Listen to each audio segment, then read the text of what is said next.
Olá, está no ar o Jornal Panorama, o seu canal de notícias sobre o que acontece no Parlamento Capixaba. E nesta edição você vai ver: plenário aprova a prorrogação dos trabalhos do colegiado especial sobre a crise hídrica. Comissão de Segurança deve ajudar na negociação de policiais civis com o governo do estado. Deputada propõe criação de CPI para apurar contratação de cegonheiros por empresas transportadoras. Na primeira sessão ordinária da semana, não houve quórum para análise e votação dos projetos, mas os deputados aprovaram a prorrogação do funcionamento da Comissão Especial da Crise Hídrica. A repórter Nicole Espósito tem os detalhes. Luciana, na sessão desta segunda-feira, destaque para a prorrogação dos trabalhos da Comissão Especial sobre a Crise Hídrica, que agora vai atuar até o final deste ano. O presidente do colegiado, deputado Nunes, justificou o aumento do prazo em função do grave momento vivido no estado por causa da escassez de água. O momento que a gente vive no nosso estado ainda é de muito temor, ou seja, as dificuldades estão colocadas, os trabalhadores e as trabalhadoras do campo têm tido muita dificuldade de sobrevivência lá no município. Então, portanto, a gente criou essa comissão justamente para discutir e debater essas dificuldades, ou seja, minimizar o problema principalmente financeiro desses trabalhadores, que contraíram dívida para poder plantar e como não houve chuva nesse período, muitas das plantações foram escassas. Os prejuízos foram muito grandes para os trabalhadores. A gente vai convidar o secretário de Agricultura, vamos convidar também o presidente do INCAPé para a gente poder estar conversando justamente sobre isso, para ver o que o Estado, além das barragens que tem feito, o que mais tem feito com relação a minimizar esse problema. A gente sabe que a gente está, daqui um pouquinho começam as chuvas no nosso estado e a gente precisa armazenar essa água. Então, portanto, é preciso conversar com os trabalhadores sobre esse aspecto. Mas o mais importante disso tudo é ver o que o governo pode ajudar, porque mesmo assim esses trabalhadores continuam com essas dificuldades financeiras lá no município. Então a gente precisa conversar com o Estado. Já as matérias que estavam na pauta da ordem do dia seguem para a análise do plenário na sessão desta terça-feira. Isso porque não houve número mínimo de deputados para manter a sessão durante a fase de votações.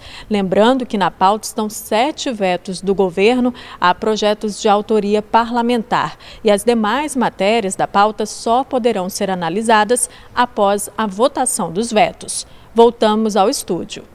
Obrigada, Nicole. Em audiência pública, a Comissão de Segurança houve reivindicações de policiais civis. O colegiado deve intermediar a negociação dos profissionais com o Executivo Estadual. O Movimento das Entidades Unidas da Polícia Civil participou de audiência pública da Comissão de Segurança. Várias demandas da corporação foram apresentadas. O Movimento das Entidades Unidas da Polícia Civil, que congregam 3 sindicatos e 5 associações, objetiva várias demandas que são simples para o governo resolver. A aplicação correta da lei das promoções, até agora não houve isso. Houve descumprimento da administração da aplicação da lei das promoções, inclusive não fazendo o cálculo orçamentário corretamente. Já apresentamos essa demanda ao governo. Reposição de efetivo, nomeações para repor pelo menos os que estão pedindo em exoneração e aposentadoria, valorização dos policiais civis, principalmente salarial. Os policiais estão caminhando para os piores salários do Brasil, inclusive tendo que complementar a renda, já que os seus salários são insuficientes, e fim de perseguições a líderes classistas e fim de remoções arbitrárias. Além disso, nós queremos aplicar a legalidade máxima, acabar com as ilegalidades institucionalizadas na segurança pública. As entidades receberam notificação judicial proibindo greve. Apesar de não ter nenhuma sinalização para paralisar os trabalhos, o movimento não descarta essa possibilidade, caso não haja sucesso nas negociações com o governo. Fomos até surpreendidos com a decisão judicial, porque em momento nenhum nós deliberamos em fazer greve. Até porque nós estamos em processo de negociação com o governo. A gente acredita que quando estiver no processo de negociação, a gente não pode falar em greve. A greve vai ser um instrumento do futuro. Se for necessário, nós iremos fazer dentro daquilo que a lei permitir. A Comissão de Segurança está apoiando o movimento da Polícia Civil e vai auxiliar nas negociações com o Executivo Estadual. Estão sem condições de trabalho e eles querem um diálogo com o governo. Então eu consegui, num telefone, falar com o Zé Carlinhos, que é o secretário-chefe da Casa Civil, e ele já marcou uma reunião para esta semana com o secretário de Estado da Segurança Pública, para que nós, junto com a chefe de polícia, tratemos do tema. E aí sim, depois eles receberão a categoria na próxima semana após as eleições. Problemas na contratação de cegonheiros podem ser apurados em CPI. Se aprovada, a comissão deve investigar possíveis irregularidades na relação dos caminhoneiros com as empresas de logística. Isso porque a maioria dos motoristas presta serviço para as transportadoras sem nenhum tipo de vínculo formal ou contrato assinado. Em sua primeira reunião extraordinária, a Comissão de Representação dos Cegonheiros ouviu integrantes de sindicatos da categoria. A comissão foi criada para acompanhar as reivindicações dos 200 proprietários de caminhões cegonha, que prestavam serviços para empresas de logística contratadas pela Kia Motors no Espírito Santo. Recentemente, os caminhoneiros foram dispensados porque a Kia contratou uma nova empresa do ramo. A reunião foi coordenada pela deputada Janete de Sá. Após ouvir os esclarecimentos prestados, a parlamentar propôs criação de uma CPI, Comissão Parlamentar de Inquérito.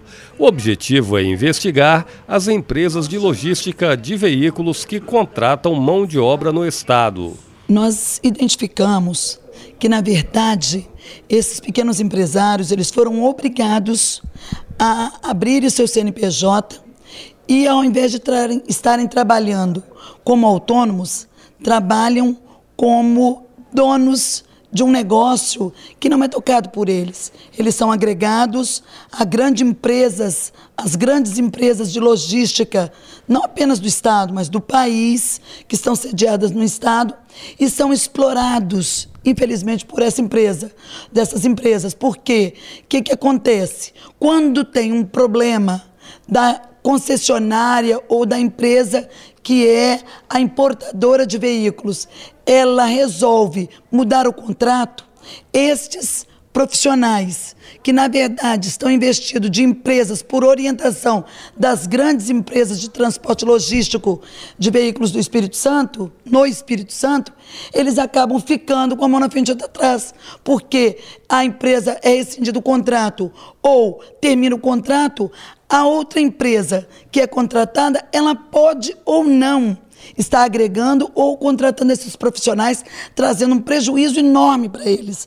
Mas existe a legislação trabalhista, foram orientados a estar buscando os caminhos junto à Justiça do Trabalho e nós vamos estar orientando nesse sentido e vamos estar recomendando aos nossos colegas que fazem parte da Comissão de Representação, primeiro, a gente tentar uma busca de intermediação, buscando trabalhar com o bom senso, porque não podemos obrigar a iniciativa privada na absorção desses profissionais, mas orientando também que busquem a justiça trabalhista e que também seja aberta uma CPI da máfia de empresas que operam o transporte logístico no Estado do Espírito Santo, principalmente essas empresas de fora que fazem isso, para que a gente investigue esta prática de burla da legislação e que, no momento desse, deixa os profissionais numa situação de desamparo, numa situação de desemprego, aprofundando mais ainda a crise de desemprego no país e aqui no Estado do Espírito Santo.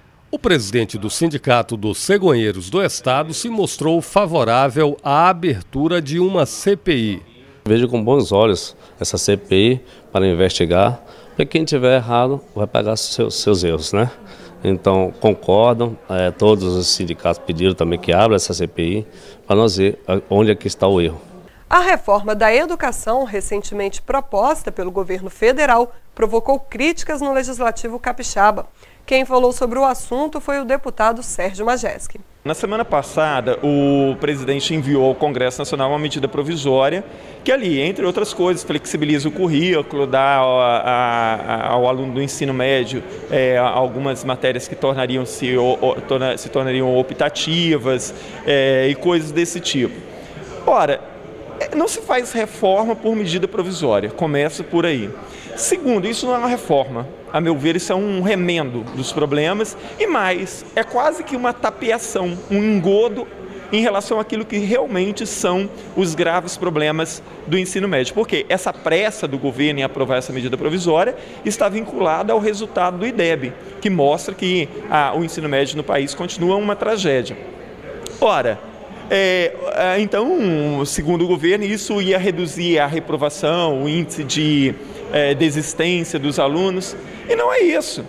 Na verdade, você vai mudar o aluno, agora eu posso fazer matérias optativas, eu posso optar aquelas que eu quero estudar ou não e coisas desse tipo, mas a escola vai continuar exatamente com as salas de aula superlotadas, sem um ventilador decente, uma sala mais confortável, com equipamentos decentes, escolas sem laboratórios, escolas sem bibliotecas decentes, sem quadras de esporte decentes, escolas sem professores com uma boa qualificação e uma boa remuneração. O Estado vai continuar não oferecendo condições reais de acesso e permanência para o aluno na escola. Então se causa um grande alarde, olha, eu estou dando uma resposta para a sociedade que vai mudar o ensino médio, que vai reduzir a reprovação. Isso é mentira. Isso não é verdadeiro. Eu sou mestre em educação, estudei, terminei meu mestrado em 2013, estudei principalmente as políticas educacionais do ensino médio, e o que faria diferença seria o governo cumprir as metas do Plano Nacional de Educação, os estados cumprirem as metas dos planos estaduais, aprovados no caso dos estados no ano passado, e isso sim, nos próximos 10 anos, poderia fazer uma diferença imensa. Como ninguém quer assumir essa responsabilidade verdadeira, então fica se jogando com essa questão que causa um alarde junto à opinião pública e tal, e que engana a população. O projeto de lei poderá permitir aos supermercados a doação de alimentos que estão com prazo de validade próximos do fim. O deputado Luiz Durão é o autor da matéria. O meu projeto de lei obriga os supermercados, hipermercados, mercadinhos, que o alimento, antes de vencer, com 10 dias de antecedência, possa ser doado para milhares de pessoas que estão aí precisando de se alimentar e não tem como. E é triste a gente ver toneladas e toneladas de alimentos sendo jogados fora porque venceu do prazo. Então, de modo que o supermercado ele vai ser obrigado, antes do vencimento do prazo, passar esses produtos para as entidades, para que nós possamos amenizar o sofrimento daquele que precisa se alimentar. Hoje a gente vai ficando por aqui, mas amanhã tem nova edição do Jornal Panorama, com as informações sobre o trabalho parlamentar. Obrigada pela audiência e continue ligado na TV Ares, o seu canal cidadão.